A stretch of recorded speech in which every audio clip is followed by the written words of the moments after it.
திரு கனகராஜ், ரெண்டு விஷயம் இப்ப ஆளுநரை சந்தித்து ஓய்வு பெற்ற நீதிபதி அவர் அமைச்சு இந்த ஊழல்லாம் குற்றச்சாட்டெல்லாம் விசாரிக்கணும். 4 லட்சம் கோடி அளவுக்கு கொண்டு வராங்க.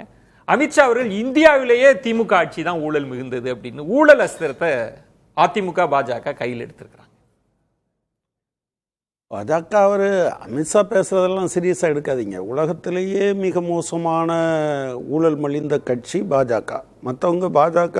மற்ற கட்சிகள் ஊழல் செஞ்சால் அவங்க பேரில் வெளியே வரும். ஆனால் இவங்க அப்படிலாம் பண்ண மாட்டாங்க. நீங்கள் முந்திராவில் இப்போ ஸ்பெஷல் எக்கனாமிக் ஜோனில் டோரன் பவருக்கு ஒரு சதுர மீட்டர் இடம் 6000 ரூபா, அதானிக்கு 1 ரூபா இல்லைன்னு சொல்லுங்கள். நரேந்திர மோடி அவங்க தலைவர் இருந்தபோது தான் பிஎம் கேஸ்னு வாங்கிட்டு அது பிஎம் கேஸ்னு பேர் வச்சு ப்ரைவேட் ஃபண்டுக்கு யாராவது public information bureau account details எல்லாம் கொடுக்குமா? அப்படி கொடுத்து வாங்கிட்டு அது என்ன சொல்லி வாங்கினாங்கன்னா, பிஎம் ரிலீஃப் ஃபண்டுன்னு இருக்கிறதுல ஆடிட்டு கூட பண்ண முடியலை, ஒழுங்காக பண்ணலைன்னு சொல்லிட்டு அதுக்காக நாங்கள் பிஎம் கேஸ்ன்னு நாங்கள் கொண்டு வர்றோன்னு சொல்லிட்டு பணத்தை எல்லாம் கவர்மெண்ட் எம்ப்ளாயீஸ்கிட்ட வாங்கிட்டு அப்புறம் அதுக்கு நான் கணக்கு சொல்ல மாட்டேன்னு சொல்கிறதுக்கு பேர் என்னன்னு நீங்கள் நினைக்கிறீங்க? நமோ ஆப்னு ஒன்று வச்சுக்கிட்டு நரேந்திர மோடி .in வச்சுக்கிட்டு இது ஸ்வச் பாரத்துக்கு காசு கொடுங்கன்னு சொல்லி பிஜேபிக்கு எடுத்துகிட்டு போனதுக்கு பேர் என்ன சொல்கிறீங்க? அதெல்லாம் ஊழலாக தான் பார்க்குறீங்க நீங்கள்.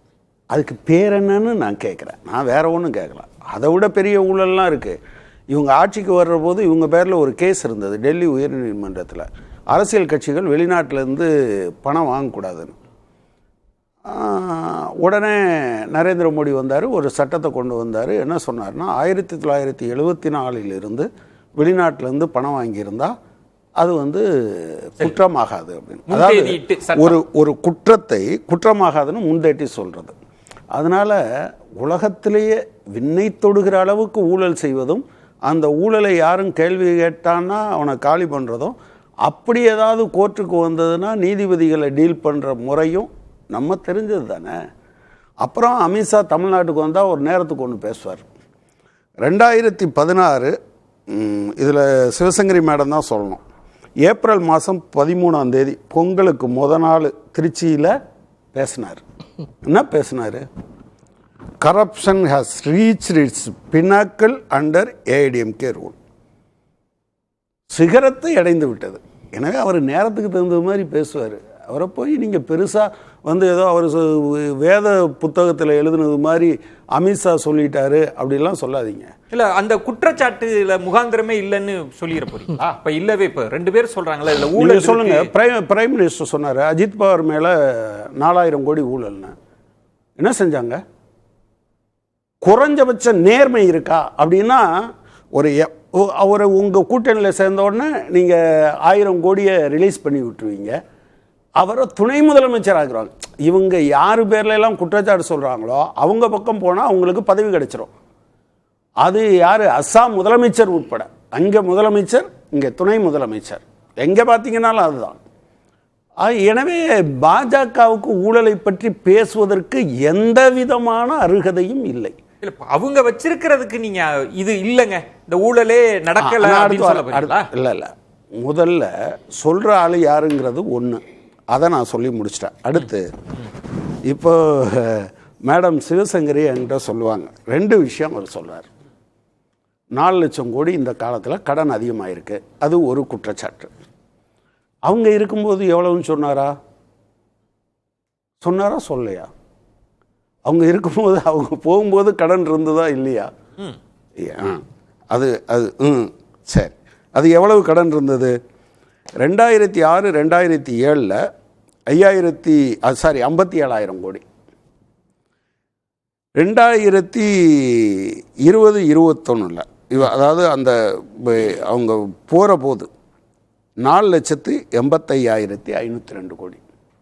ரெண்டுக்கு டிஃபரன்ஸ் எவ்வளவு? 4 லட்சம் கோடியா? 4 லட்சம் கோடி தானே. அப்போ நான் 4 லட்சம் கோடி கடன் வாங்கினேன், அதே கடனை எப்படி ஸ்டாலின் வாங்கலான்னு கேட்கலாம். ஒன்று. ஆனால் அவங்க சொல்றது 4 லட்சம் கோடி ஊழல்ன்ற இடத்துக்கே இல்லை கடன் சொல்றாரு. அதுக்கு அப்படி வர இந்த அவங்க சொல்ற இந்த 56 மாதம் மொத்த பட்ஜெட் எவ்வளவு? தமிழ்நாட்டோட பட்ஜெட் நம்ம அப்படி கொஞ்சம் இப்போ நீங்கள் கேட்டீங்க இப்படி குந்தாங்குறா அள்ளி போடுறீங்களே ஏதாவது வேணுமா, சைபராக போட்டுக்கிட்டே வந்திருக்காங்க. நான் இவங்கக்கிட்ட சிவசங்கரி மேடத்துக்கிட்ட என்ன கேட்குறேன், நமக்கு அதிகபட்சம் நம்ம பட்ஜெட்டு எக்ஸ்பெண்டிச்சர் செலவு அதில் தானே நீங்கள் பண்ண முடியும், வரவை விட்டுருங்க, செலவில் பண்ண முடியும். செலவு கடைசியாக சொன்னது 2025-26 4,39,293 கோடி. ஓகே. 2021-22 3,29,000 கோடி. ஓகே, இதுதான் இந்த ரேஞ்சுக்குள்ளே கொஞ்சம் கூடி குறைஞ்சு வருது. ஓகே, இதில் சில விஷயங்கள் ஃபிக்ஸடாக இருக்கும். அதில் ஒன்றும் சம்பளத்தில் திருட முடியாது, பென்ஷனில் திருட முடியாது. ஓகே, அப்போ சம்பளம், பென்ஷன், அதே போல் இன்ட்ரெஸ்ட் பேமெண்ட், தமிழ்நாடு அரசாங்கம் வாங்கின கடனுக்கு வட்டி, அது எடப்பாடி பழனிசாமி வாங்கியிருந்தாலும் சரி, மு.க. ஸ்டாலின் வாங்கியிருந்தாலும் சரி, அதுக்கு வட்டி கட்டணும். அப்புறம் வாங்கின கடனை இவங்க திருப்பி செலுத்தணும். இதுல எல்லாம் ஏதாவது முறைகேடு பண்ண முடியுமா? பண்ண முடியாது. சிம்பிளா நான் உடச்சி பேசுறேன் உங்கள்கிட்ட.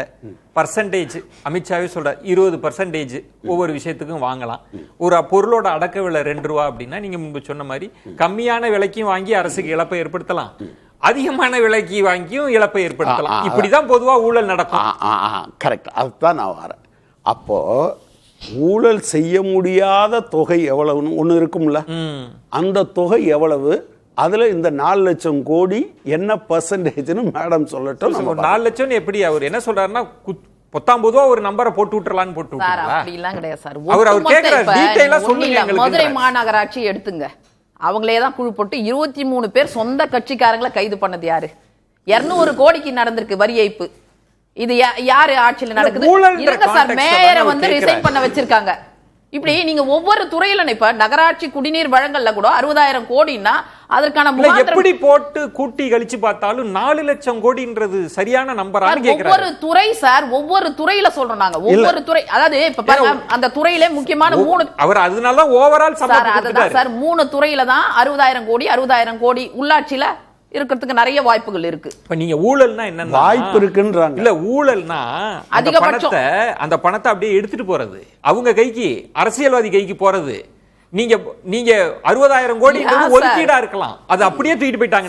துளி தான் பெருவெள்ளம் சார். இப்ப ஒரு கேண்டிடேட் கிட்ட 30 லட்சம்ன்றது 2569 கேண்டிடேட் கிட்ட 1080 கோடி. இன்னொன்னு சட்டவிரோத பார்கள் இருக்கு, சட்டவிரோத மணல் குவாரிகள் இருக்கு, இதுல இருந்தெல்லாம் தான் முறைகேடா வருது. இதுதான் ஊழல் சொல்றோம் சார். 4 லட்சம் கோடியை கூட விட்டுறலாம், அது நம்பர் நாளைக்கு எதிர்க்கட்சி தலைவர் சொல்லிட்டு அவங்க சொன்னது இங்க எங்கெல்லாம் ஊழல் நடக்குது, பர்சன்டேஜ் வாங்குறாங்கன்றது கேட்கல.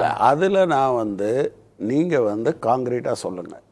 அப்படி வாங்குற இடங்கள் இல்லைன்னா சொல்ல முடியாது. தமிழ்நாட்டில் ஊழலே இல்லை, அல்லது இந்தியாவில் ஊழலே இல்லை, ஃபார் தட் மேட்டர் அப்படியெல்லாம் நான் சொல்கிறதுக்கு வரல. பட் ப்ராப்ளம் என்னென்னா, இவங்க சொல்கிற இந்த அவங்க உள்ளாட்சின்னு சொல்கிறாங்க பார்த்தீங்களா, அதில் அவங்களுக்கு ஒரு இன்சைடர் இன்ஃபர்மேஷன் இருக்கும். ஏன்னா ஏற்கனவே அவர் மேலே தான் கேஸ் இருக்குது. யார் மேலே? எஸ்பி வேலுமணி மேலே. அதனால எவ்வளவு வாய்ப்பு இருக்கு அப்படிங்கறத தெரிஞ்சதுனால சார், அதுல அதிகமான ரோடு போறது, கால்வாய்கள், மின் விளக்குகள், அப்புறம் தூய்மை விஷயங்கள் எல்லாமே உள்ளாட்சியில அதிகபட்சம் இருக்கிறது. நான் ஒன்னில ஒரு சின்ன எக்ஸாம்பிள் இல்ல நான் சொல்றேன். ராமநாதபுரம், காஞ்சிபுரம், மதுரையே மேயரே ரிசைன் பண்றாங்க. இதை விட வெட்கக்கேடு வேற என்ன சார் வேணும்? எத்தனை பர்சன்டேஜ் கொடுப்பாங்க? ஊழல்ன்றது இப்போ முதலமைச்சர் ஸ்டாலின் அவர்கள் எல்லாம் 4 லட்சம் கோடி எடுத்துட்டு போய் அவர் வீட்டில் வச்சுட்டாரு அப்படின்றது கிடையாது. இந்த ஒரு திமுக என்கின்ற கட்சி அதிகாரத்தில் இருப்பதனால் திமுகவினர் செய்யக்கூடிய அனைத்துமே ஒரு ஊழல். உதாரணமாக சொல்கிறது, இன்னும் எக்ஸாஜரேட் பண்ணுறதுக்கே கிடையாது. என்னுடைய வீட்டு பக்கத்தில் ஒருத்தங்க இட்லி கடை போட்டிருக்காங்க. அவங்க திமுகவில் உள்ள கீழே இருக்கக்கூடிய ஒரு பொறுப்பில் இருக்கக்கூடியவர்கள். அங்கே வீட்டு வசதி வாரியத்தின் சார்பாக வீடுகள் கட்டப்பட்டு எல்லா இடத்துலையும் கொடுத்துட்ருக்கிறத நீங்கள் பார்த்துருக்கீங்க. இப்போ அந்த அம்மா ரொம்ப வருத்தமாக சொல்கிறாங்க, எங்கள் கட்சி தான் ஆட்சியில் இருக்குது, பட் எங்கள் ஆளுங்களுக்கே நான் பணம் கொடுத்தா தான் வாங்க முடியும். இதுதான் ரியாலிட்டி.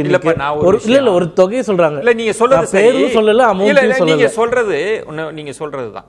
இப்போ திரு கனகராஜ் அவர்கள் சொன்ன மாதிரி அது எந்த ஆட்சியிலும் இல்லைன்ற இடத்துல எல்லாம் இல்லை. அது சரி தவறுன்ற நியாயத்துக்கே நான் வரல. இது எல்லாம் இந்த 4 வருஷம் தான் நடக்குதா தமிழ்நாட்டில்? அதுக்கு முன்பு எந்த அரசியல்வாதியும் மணலை கொட்டினா எங்களுக்கு ஒரு பர்சன்டேஜ் கொடுக்கணும், வீடு கட்டுறியா, பைப் லைன் இழுக்கிறியா, காசு வேணும்லாம் கேட்கல. இந்த 4 வருஷம் நடந்துருச்சுன்றதுதான் பாஜக. இந்த அளவுக்கு நடந்ததுக்கான காரணம் நம்ம தெருவிலேயே சாட்சி. இப்போ கஞ்சா விற்கிறார்கள், கஞ்சா பழக்கம் வந்து பள்ளி மாணவர்களிலிருந்து கல்லூரி மாணவர்கள் இவ்வளவு அடிமையாகி இருக்கிறார்கள் என்றால் அதுல அரசியல் தலையீடு இல்லைன்னு நீங்க நினைக்கிறீங்களா? அது கூட ஒத்துக்காத அளவுக்கு நம்ம எந்த மாதிரியான திமுக ஆட்சியில் அதிகமா இல்ல நான் பேசினதுல பாதியில வந்துட்டாங்க. இப்ப நண்பர் சூர்யா சொன்னாரு, அது 2 விஷயம் இருக்கு. ஒன்று லஞ்சம், இன்னொன்று ஊழல். இப்போ அரசு பணத்தை முறைகேடு செய்தது சம்பந்தமான விஷயத்தில் தான் இந்த 4 லட்சம் கோடின்னு சொல்லியிருக்காரு. அதைத்தான் நான் கேட்குறேன், எவ்வளவுல 4 லட்சம் கோடின்னு கேட்குறேன். எத்தனை லட்சம் கோடியில் இந்த 4 லட்சம் கோடி? இது இல்லாத ஒண்ணுல இருந்து பண்ண முடியாது. ஒரு வழக்கு பதிவு கேட்டு நான் ஒரு பிரேக். என்ன உங்களோட விளக்கம் என்ன? சூர்யா ஆரம்பத்துல இருந்து கேட்டுக்கிட்டு இருக்காது. இவ்வளவு தூரம் சிவசங்கரி மேடம் சொல்லுது, அனுபவம் வாய்ந்த ஒரு ஊழல்ல இந்த துறையில இவ்வளவுன்னு கணக்கெல்லாம் சொன்னாங்க. இல்ல எத்தனை பர்சன்டேஜ் வாங்குவீங்க, எப்படி எல்லாம் எடுத்துட்டு போவீங்கன்னு சொல்லி உங்களுக்கு தெரியும்ல. நீங்க சொன்னீங்கன்னா இந்த கவர்மெண்ட் ஈஸியா லாக் பண்றதுக்கு வாய்ப்பு இருக்கு. ஊழல் இமாலய சார் உங்களுக்கு தெரியுது இல்ல முதலமைச்சரே என்னோட கவர்மெண்ட் கவலை போதுனா இந்த கவுன்சிலர் தான் பாராட்டு சொல்றாரு. இல்ல எஜே சூர்யா கேட்ட ஒரு கேள்வி உங்கள்ட்ட நான் கேக்குறேன். இப்ப கடந்த முறை நீங்க எத்தனை முறை ஆளுநரை சந்தித்து எங்கள்கிட்ட ஆதாரத்தோடு நாங்க சொல்றோம், புள்ளி விவரத்தோடு சொல்றோம், இந்த புள்ளி விவரங்கள்லாம் இருக்கு, ஆளுநர் இதை ஏத்துக்க மாட்டாரெல்லாம் சொன்னீங்கல்ல. அப்ப அவர் என்ன கேட்கிறாருன்னா, நீங்க என்ன நடவடிக்கை, அப்ப நீங்க சொன்னது பொய் குற்றச்சாட்டான்னு கேட்கிறேன். நான் இங்க அப்பயே குறுக்கிட்டேன். ஒரு 3 மாசத்துக்கு என்னை ஆளுநராக போட்டிருந்தா அத்தனை பேருக்கு அதையும் முடிச்சிருப்பேன். டெம்பரவரியா போட்டிருந்தா முடிச்சிருப்பேன். அதுக்கு நீங்க பாஜகவுல சேரணும். பிரச்சனை என்ன தெரியுமா உங்களுக்கு? பிரச்சனை என்ன தெரியுமா? அனுமதி கொடுக்க வேண்டியது ஆளுநர். இங்க அலறல் சத்தம் கேட்டா ஆளுநர் எழுந்திருச்சு காக்காவை அடிச்சு அண்டங்காக்கா. ஒரே ஒரு விஷயம் மட்டும் இவங்க பேசுறாங்க. அப்ப வழக்கு நடத்துங்க, வழக்கு பதிவு பண்ண முடியாது. டிஜிபியே போடாம இருக்கீங்க. கேட்ட மூடி வச்சிருந்தா எப்படி வழக்கு போட முடியும்? போட வேண்டியது சென்ட்ரல் கவர்மெண்ட்ங்க. இருங்க அப்புறம் பேசுவோம். கொடுத்த பட்டியல இருந்து போடாம இருக்கீங்க. நீதிமன்ற கண்டிஷன் கூட போடாம கேட்ட சாத்திட்டீங்க. பயம் பதட்டம் கேட்ட ஓபன் பண்ணாத வழக்கு நடத்த முடியும். அப்புறம் நீங்க பண்ணீங்களா இல்லையான்னு மக்களுக்கு தெரியும்.